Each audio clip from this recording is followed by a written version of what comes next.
I've been harvesting some of my basil today. I was going to show you how I clip it and how I store it.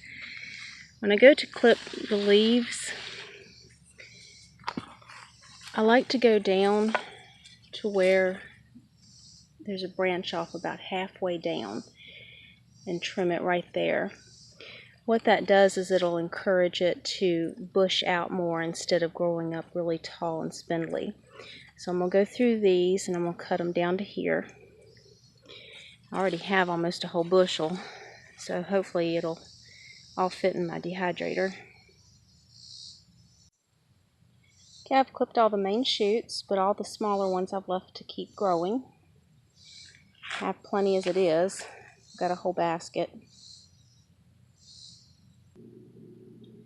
The quality of stored herbs and other food items do not improve over time, so when you go to store any herbs or other food items, always pick the best.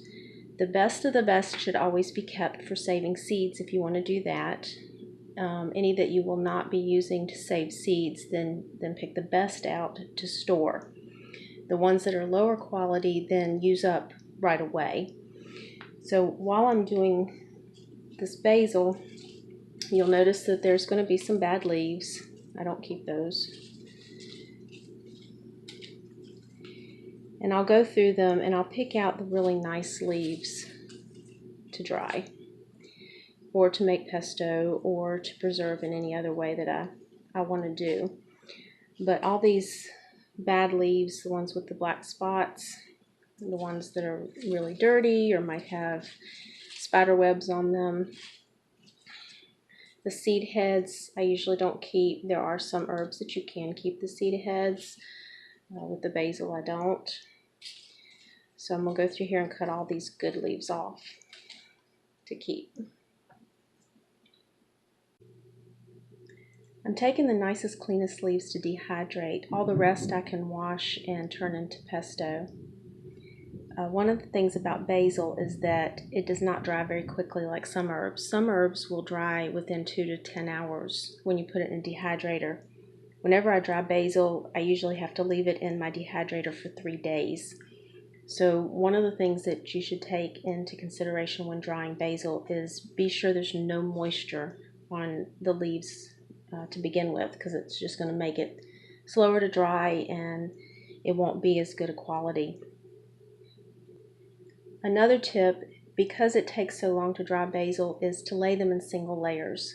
There are some herbs that I will just kind of lay in clumps on top of here because they dry very quickly and it's no big deal. With basils, be sure to put it in single layers. It does take you a little bit longer to do that, but you will have a better quality dry at the end. When drying my basil or any other herbs, I set my dehydrator to the lowest temperature, which this is 95. Now I turn it on. Like I said, with the basil, it'll take about 3 days. You want to check it around 2 days to 3 days, and once they all get very crispy, then they're ready to take out. At that point, you can put them in a blender or food processor and chop them up either into pieces or continue to chop them until they turn into powder. I won't demonstrate how to do that because it's pretty much the same technique that I use in my rosemary video that I've already made. So check that one out for further information about that.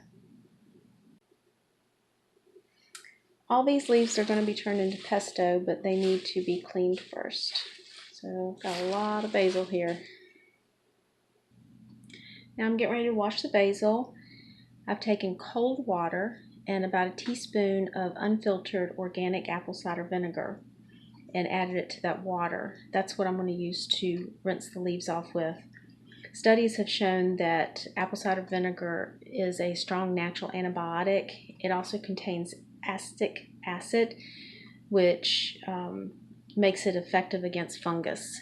This is also a rinse that I use for soft fruits. When I rinse my blueberries, my fresh blueberries in this, I've been able to keep them in the fridge for 1 to 2 weeks without them molding. Whereas if I don't do this, they'll start molding within just a couple of days.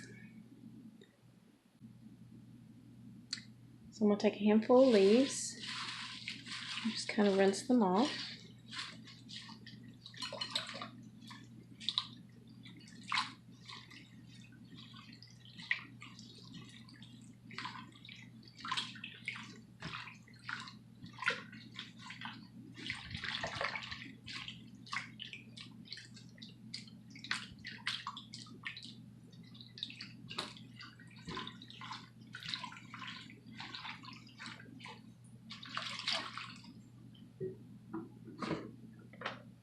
I'm going to put them in a salad spinner and run cold fresh water on them to rinse them better.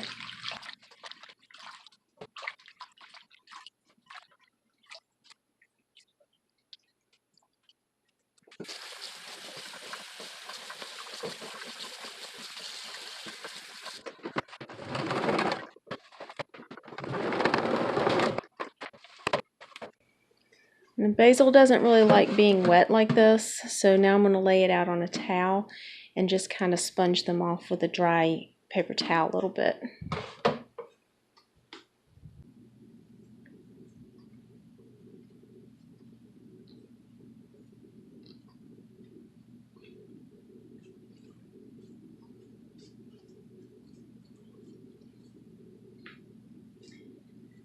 When you get basil wet like this, you pretty much have to use it right away. It's not going to last after you've washed it.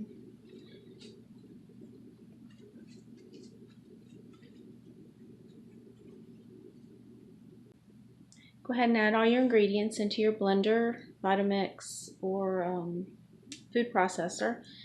Since this is a wet blade on my Vitamix instead of the dry blade, I have already added some of the oil. Don't add any cheese at this time if you're going to freeze it, because the cheese doesn't freeze very well. So I'm going to chop this up and then get it smooth and then emulsify.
And you can see that the oil in the pesto emulsified in only 20 seconds.